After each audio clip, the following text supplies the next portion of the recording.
Olá, seja bem-vindo ao Guia do Islã Capixaba. Esse é um podcast que faz parte do projeto O Livro do Islã Capixaba e é realizado com recursos do Funcultura e Secretaria da Cultura do Estado do Espírito Santo. Um salve para você que nos ouve, você que nos acompanha. Estamos começando o nosso Guia do Islã Capixaba podcast, já com o pé direito. Temos um convidado especialíssimo, que eu sou super fã, e dispensa comentários. O ADM já tem uma vasta experiência no que está relacionado ao Islã. Foi campeão do Islã ES, representante do Espírito Santo no Islã BR, né? É um dos criadores do UF Islã. Enfim, é uma honra estar conversando com você. Muito obrigado por estar participando, por aceitar esse convite para estarmos conversando sobre o Islã. ADM, eu não vou me prolongar, vamos ao que interessa. Com certeza o pessoal que nos acompanha está ansioso para te ouvir, né? E eu queria já começar com uma pergunta que é muito contundente. O que é o Islã? E qual o papel do Islã Master? Agradecer o convite, estou muito feliz de estar aqui, obrigadão de verdade. O Islã, ele é uma competição de poesia, mas o que menos importa é quem vence, é sobre todo o movimento que existe ali, toda a cerimônia que a gente faz, né, no dia desse evento. O Islã, ele surge em Chicago, na década de 80, vem para o Brasil em 2008, na figura da Roberta Estrela Dalva. Em Chicago, ele tinha a característica de fazer em lugares fechados. A galera pagava para entrar, para assistir o Islã em bares, etc. No Brasil, tem essa particularidade de acontecer geralmente em praça, em rua, de ser esse movimento de rua mesmo. Assim. E o Islã realmente ele acontece em 3 fases. Tem que ser 3 poemas autorais, no mínimo 3, né? Porque pode acontecer de ter um empate, aí precisa desempatar, então tem que ser um poema novo, um quarto ou um quinto poema. E o Islã Master é esse mestre de cerimônia que fica ali, que organiza o Islã, que bota energia na galera, que chama o público, que pega o nome dos poetas, que, enfim, puxa o grito e etc. Assim, de forma breve, é isso. Assim. Mas o Islã é para além da competição, né? É sobre essa comunidade que a gente cria também com o Islã. Hoje, por exemplo, no Espírito Santo, tem cerca de 22 islãs, então acontece em áreas diferentes. Isso é cultura para vários municípios, onde chega a poesia, enfim. E essa fonte de apoio também, né? É uma galera de periferia que, em grupo, a gente é muito mais forte. A gente é para além dessa competição, assim. A gente bota como competição para ser atrativo. A gente bota, vamos bater no primeiro, segundo e terceiro aqui, porque isso motiva a galera a ir, né? Todo mundo quer vencer. Só que o importante mesmo é esse agrupamento ali de corpos periféricos. ADM, vamos lá. Uma outra dúvida que o pessoal deve ter, que seria interessante a gente estar esclarecendo, é em relação à poesia, né?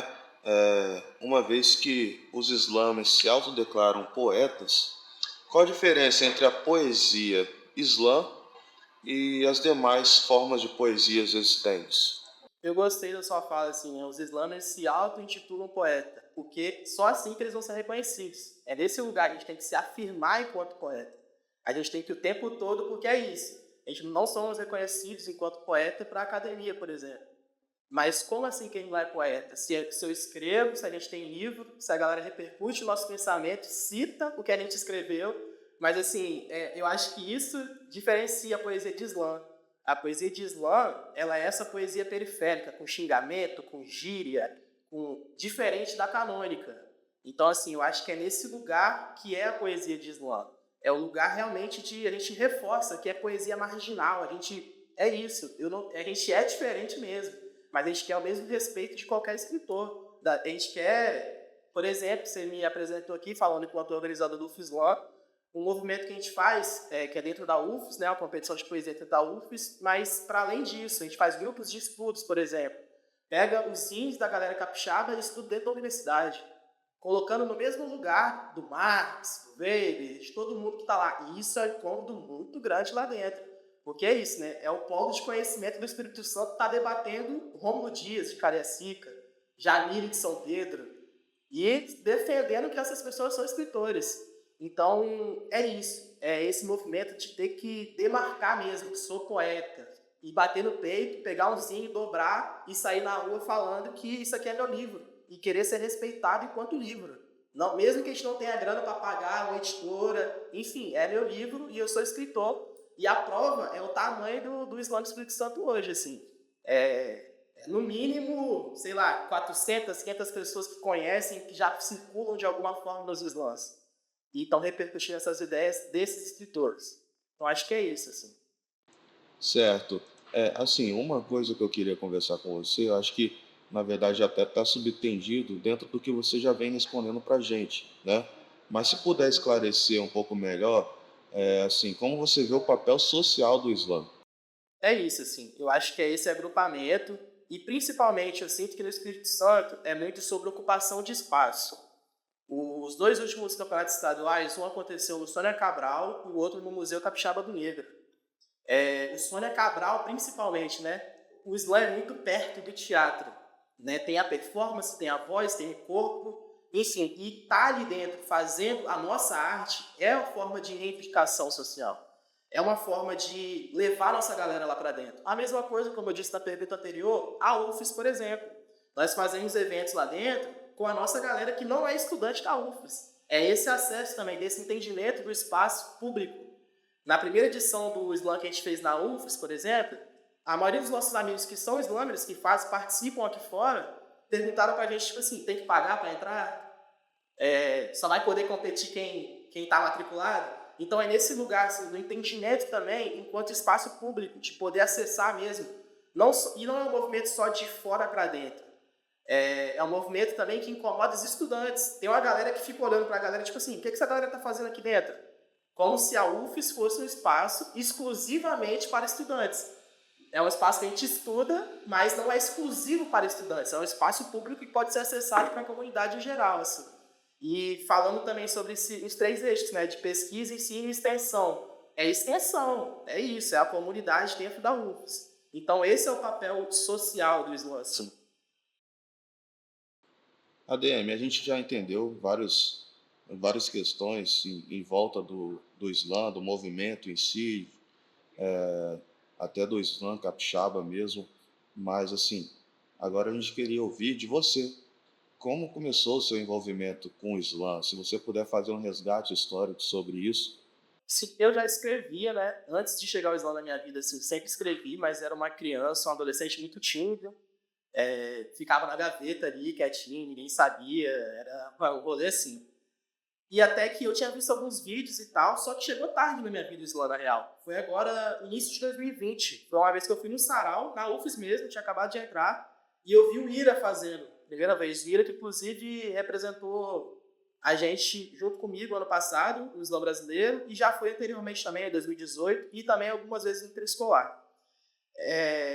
E aí eu descobri, aí quando eu vi ele fazendo, eu pensei assim, pô, então existe uma galera que faz isso que eu faço lá em casa. Aí eu descobri que tinha um mundo, uma galera que se organizava de forma estadual, brasileiro, latino-americano, mundial. E aí eu vi que, tipo, é uma carreira, né? Dá pra fazer uma carreira aqui nesse mundo do Islã. E aí fez sentido pra mim, assim. Eu comecei, e aí logo as coisas... Teve 2021, que teve um Islã que foi muito marcante, que foi o Islã das comunidades. Aconteceu online, porque era pandemia, não podia estar se reunindo e tal. E foi um Islã que foi dividido por municípios. Então, e estava todo mundo em casa. Então, assim, as votações aconteciam por enquete. Então, deu uma visibilidade muito grande online. Porque você mandava um vídeo e o jurado também tinha que mandar um vídeo falando, ó, votei em fulano por causa disso, disso, disso. Ou não votei em fulano por causa disso. Então, isso foi uma mobilização muito grande. E eu participei, assim, de poucos slams em 2021. Na vida, assim, na real, eu participei de poucos slams. Só que foram os slams, por exemplo, teve esse slam na comunidade que fui vencedor dele. Aí o segundo slam que eu participei já foi uma seletiva no Odomodê, que vale um celular, inclusive. Aí foi uma seletiva, o outro foi um estadual, 2021 que eu já venci. Então, assim, foi uma coisa muito rápida, assim, muito rápida, que deu muito certo.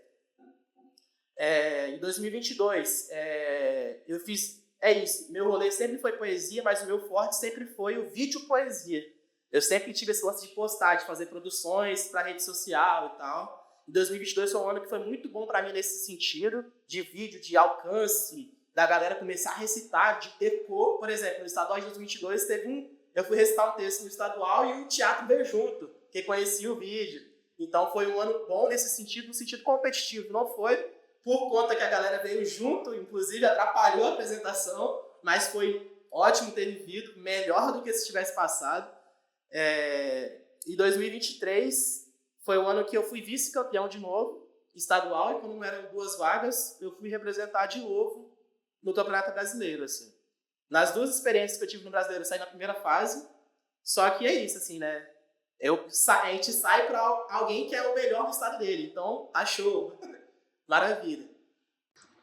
Poxa, que legal. Queria até, assim, agradecer por compartilhar conosco um pouco da sua história com o Islã, e parabenizar, né, por essa trajetória tão bacana. O Islã que hoje, assim, é um movimento cultural já aqui bem presente no estado. A gente vê se espalhando pelas comunidades e tudo mais, mas uma coisa que eu queria até que você falasse um pouco mais sobre como aconteceu, quais foram as primeiras vozes, né, que fez surgir o Islã aqui. Eu acho que muitas pessoas sabem e veem esses que apadrinharam o Islã assim, desde o início, muitos nomes já correm já nas comunidades, etc. Mas assim, tem um público que ainda não conhece e talvez nem tenha ouvido falar.